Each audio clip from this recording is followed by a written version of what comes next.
Hello, hello. Okay, so I think we can start. Okay, so welcome to the Scala Types of Types talk. And first a few words about me, then I would like to ask you about your experience about Scala, and do you know Scala at all or not at all? So first one slide about me, then it's all about you and types. So I currently work at eBay, but I'm originally from Krakow, and well, originally from Vienna, but most of my life in Krakow, and actually from this university, and I founded a bunch of user groups. I hope you know them. That's the logos, and even more of them. So I would totally recommend attending either reading clubs we have in Krakow or the Lambda lounge, which is especially important for you guys, for functional developers, right? Stuff I like, obviously Scala in the middle there, and other things. But types. So my first question, who is familiar with Scala before this conference? Okay, that's very good, you're in the right talk. So we'll be talking a little bit of the basics and a little bit of the more interesting stuff, but no implementation. So the implementation is an implementation detail, and we really won't care about it during this talk. We'll only talk about type signatures and what we can do with them. So we'll talk about types specifically in Scala. So while most of the concepts are very generic and can be applied to most languages, we'll look at the examples only in Scala. And a big, well, plea, don't panic.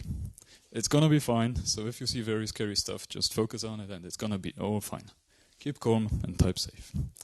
So, first the total basics.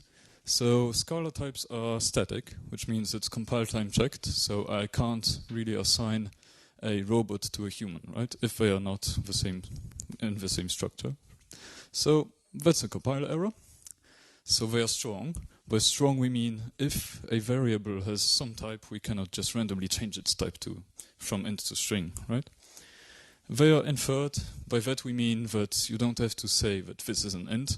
The compiler is smart enough to infer the type. And there's quite a few examples why this is completely needed, and we wouldn't survive in such a nicely typed language such as Scala without type inference. Why? Well, sometimes the type can be very long. And we'll see a few examples, and you can obviously check the class. So we are on the JVM, and these are normal Java classes. Okay, and if you really want to save a type, you annotate it after its name. So that's just a quick refresher if by some accident someone has not seen Scala before today. Okay, so first the basics with traits. So what is a trait? So a trait in its simplest form is like an interface. So it's some type that has some methods inside of it. So it can be then extended and implemented, right? Same as Java interfaces. On the other hand, they can be also implemented in richer ways than only method implementations. So that's a method, so we can implement it either as a method, or you can fulfill the same contract, so a thing returning a string, also by just a value. So that's a very important thing we're going to leverage in some other patterns. Okay, so traits are a bit more than just interfaces. They can carry implementation with them, as easy as that, and then you can mix them in. So, which leads us to the first problem with, well, is this multiple inheritance? Well, it's not really. It looks like it. I mean, you can mix in multiple things. So, in that sense, it is not single inheritance, right, like we have in Java. But do we have the same problem as C++ with the very old diamond problem? Which is that if we inherit, for example, such a thing, so in this structure, we basically inherited the lasers twice. Why? Because we inherit lasers, and also robot has lasers in it already. So in C++, there would be a problem that, yeah, so which lasers instance, basically. So Scala solves this by something called type linearization. Anyone familiar with it? Okay, half of the room, so let's go through it in more detail. So type linearization is a method to solve the diamond problem, pretty much. So instead of having the diamond, we flatten it out. So there is one algorithm that always applies the same way, that is able to, from this linearization with repetitions, able to represent one linear type.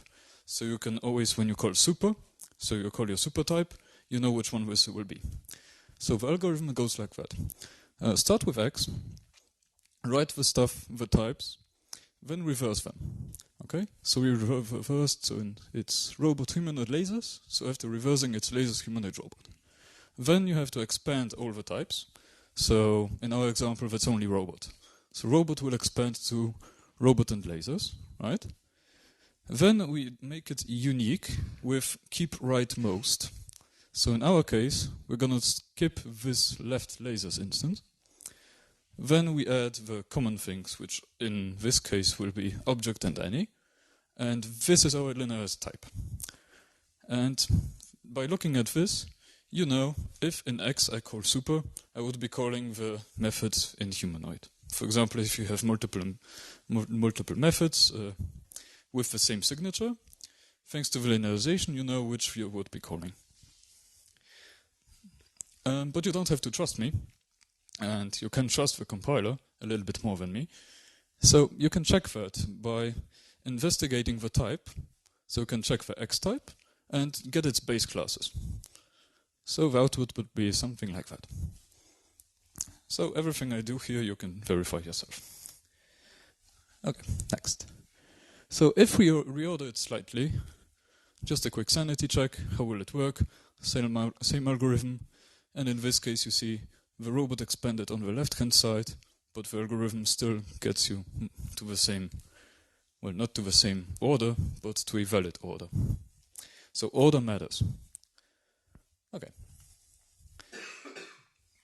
Let's go into more interesting things. So type refinements are very similar to what we saw already, but when you create your type, you create your class, you can either save a composition at declaration side, or you can do the composition on creation side. So here we have a new human, and we try to do the same thing as we did before, and we get a compile error. A robot is not a human. But we can do the refinement right here during instantiation of the robot and add the human trait to it. So now we have a robot with human traits, which now can be assigned to a human typed variable. Yes?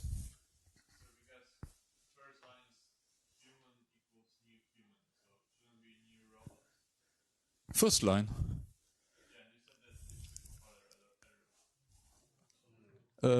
This was. So human, assign new robot, that won't compile. So we add the mix in, now it compiles, right? So at creation time, you add a type to it. That's called a refinement. Okay. We also can do a very similar thing, but instead of declaration time and creation time, we can do it at the receiving end. So by receiving end, I mean a method that will take a basically intersection of some types. So if we have an openable thing and we have a closable thing, it's not related types, right? They don't extend each other, nothing of that kind. But let's say we have a method that can only work on something that it can open and then do stuff on it, and then it can close it. Makes sense. So we can write it as a compound type. So in the method, we require that it's going to be an openable with closable. So yet another place where the same construction appears, so something with something, but it carries a slightly different meaning. But it's not an intersection, it's a union, right? Not really. The other way. I mean, you require that this object that comes in... Right, but if something is openable with closable, then it's open and closable types in that algebraic thinking, right? Well, and it's here. Well, this is intersection. Union would be everything. Union would be opening or closable. That's union. So this is and. That's it. So if you got openable with closable, It should be both. It has to be both. you're right, but this type has traits of both methods and both subclasses, right? So in terms of traits, it's a union, right? I mean, if you look at the Venn diagram, Like, that's a closable, that's an openable. If it's both, it's here, right?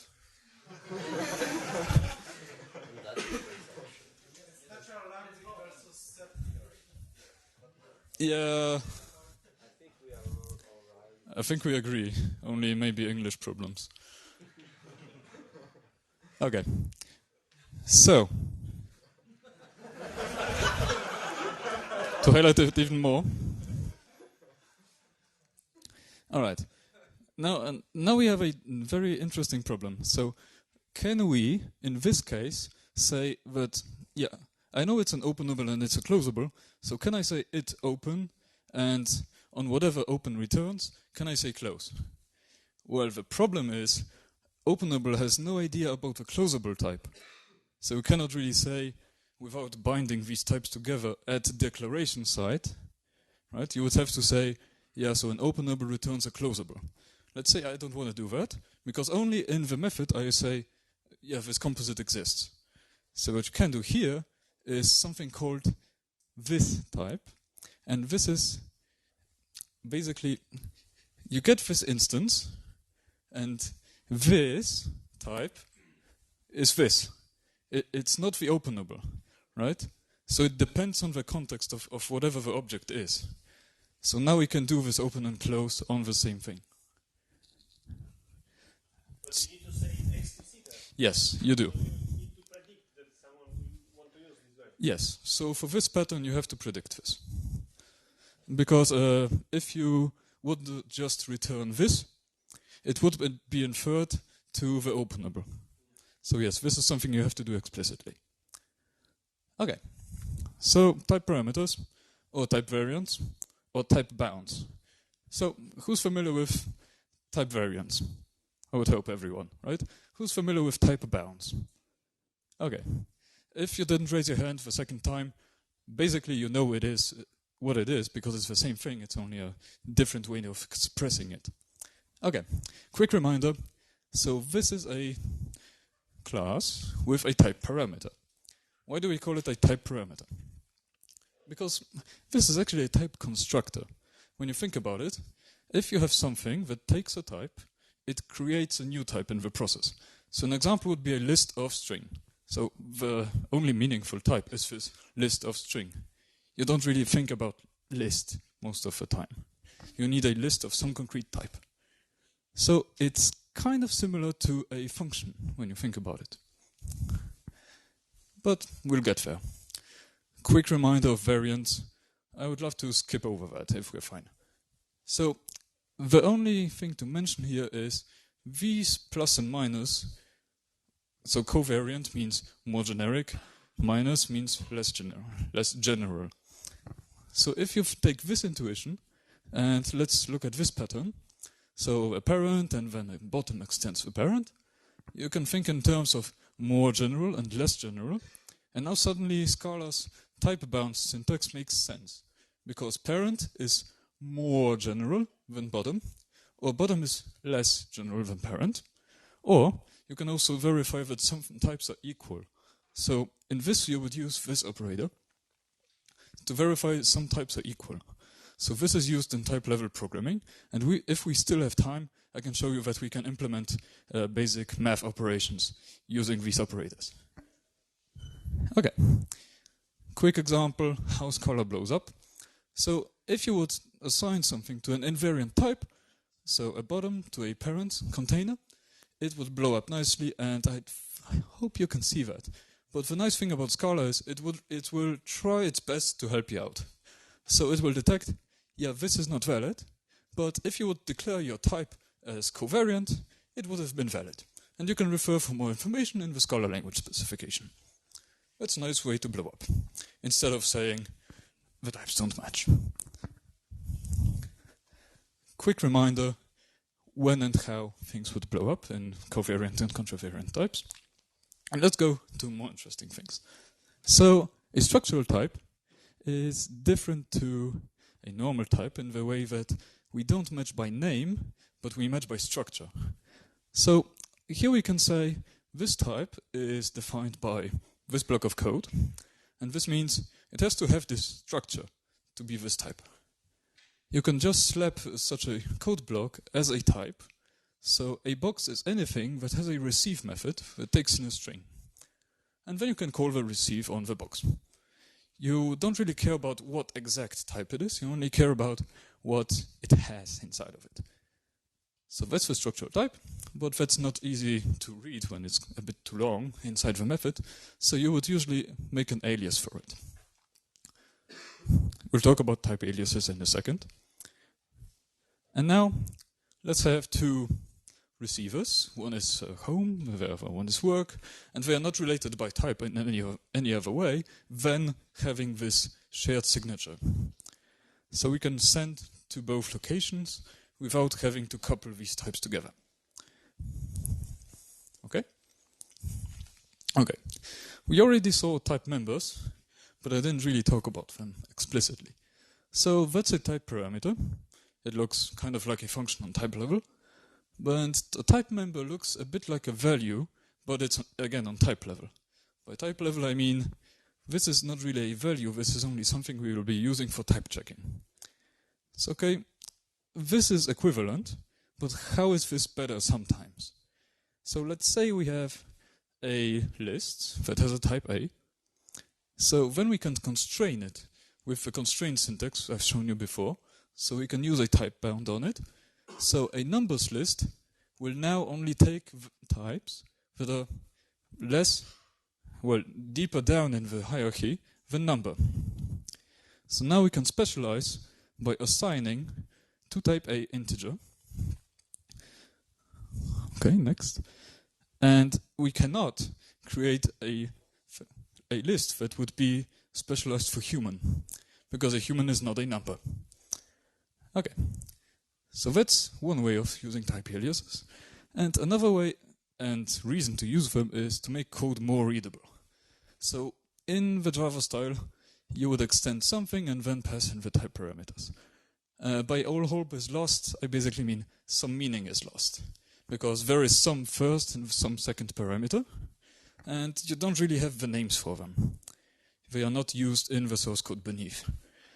On the other hand, if we were to have type members for them, you can use them here, and you can keep using them inside of your implementation. So this means a string builder is something that builds to string, a from bytes builder is something that builds from array of bytes, and then you can reuse those, and keep using these names from and to in your implementation. That's sometimes useful if you have some generic types, you don't want to introduce boxing, but want to keep names. Good. Now we can assign them directly here. And this is not introducing a new type, it's only aliasing it. Different than in Go, where you would have to convert to a from type. Okay. Now, more interesting things. Okay, what was that? So where are phantom types? So that's the point of them. So they are never instantiated. So a phantom type is useful for having more typed things, but not really useful for storing things in them. So let's say we have a door, and the door has a state. So these are the states of a door, and we will express our door as something that is that has a type parameter called state, and it's a subtype of door state.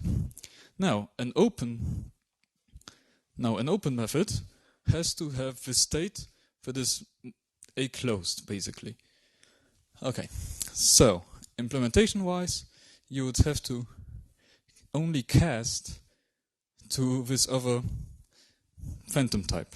So you're not returning anything new, you're returning yourself, but the type signature is telling you what state something is in. So in the runtime, these things are not present because of type erasure on the JVM. So this is no performance cost. On the other hand, it's really helpful because we can now, when you get a new door, it's closed. When you open the door, it's open. Then you can close it again, so it's closed. But thanks to the phantom types, you cannot close a closed door because the closed does not conform to being a subtype of open. So you can use that in builder patterns. For example, when some operation only works on a limited query or on a not infinite stream. So you would say, my stream is not infinite. So then your operations can be constrained to be more safe. For example, you would rather not call size on an infinite stream if your size implementation is trying to get to the end of a stream, right? That would be a bad idea. And the other way, it also blows up. Higher kinds, very quickly. So kinds are something above types. And I hope I have time enough to do that. Okay. So a kind is something above types. So when you think we have values, then you have types, which are kind of above them. So kinds are above types. So when you think about a kind of an int, that's only x. So it's a proper kind. And you can investigate that in the REPL by issuing the kind command. Okay, that's a proper type. As we said before, a list of something, so it has a type parameter, is going to be a type constructor. So we, in the realm of kinds, say it takes a type and it goes and creates another type. So it's an x to x, and usually it's going to be star to star. Usually star is used, but star in this font is a bit weird. So, and then we have higher kinds, and you don't really need to get higher than high. That's high enough. So by higher we mean, so this is a type constructor, and it takes a type constructor. Okay, so it's x to x to x. Why do you need that? Good example is a functor. Why do you need a functor? So a functor is, for example, when you want to implement a map operation. So I want to map my list of ints. Yes, my list of ints to a list of strings. And you want to abstract your implementation over any container that you can use, that is in scope available for use.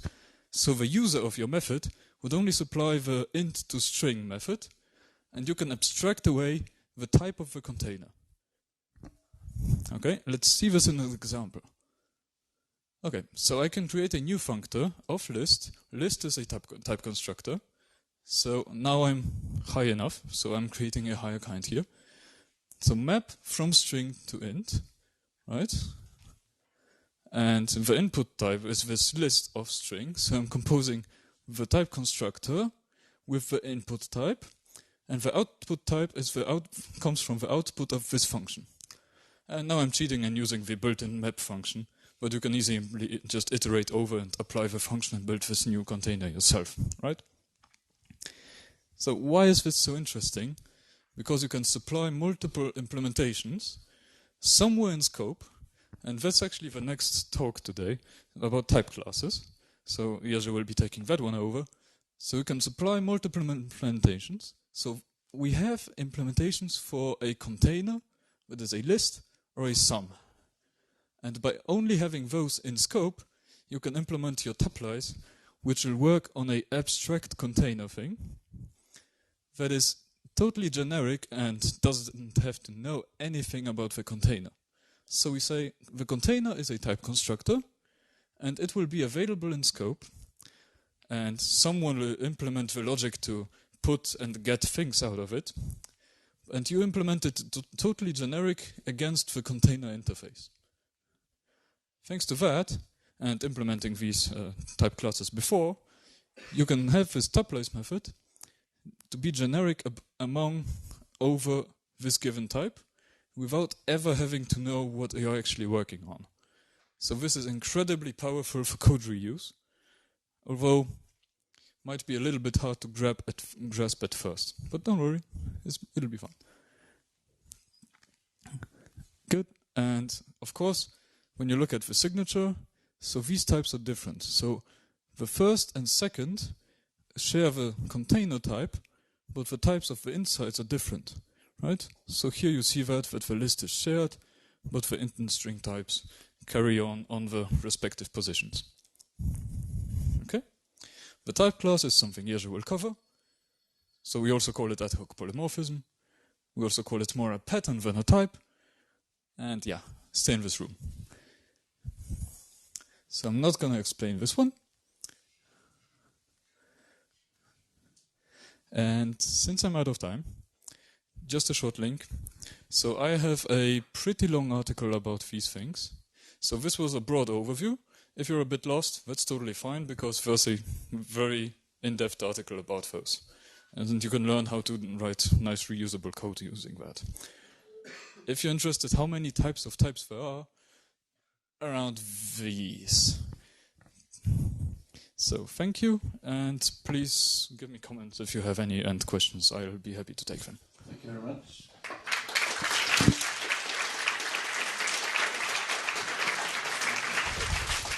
have time for 1 or 2 short questions.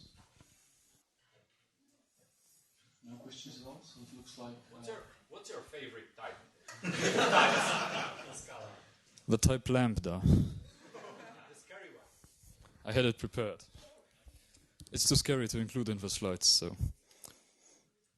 Yeah, so the type starts here. So it starts here and ends here. So it's like currying. We are familiar with currying, right? Functional developers. But it's currying on a type level. We can talk about it on the break. Yeah, I think we are scared enough to go to another talk. Thank you very much once more.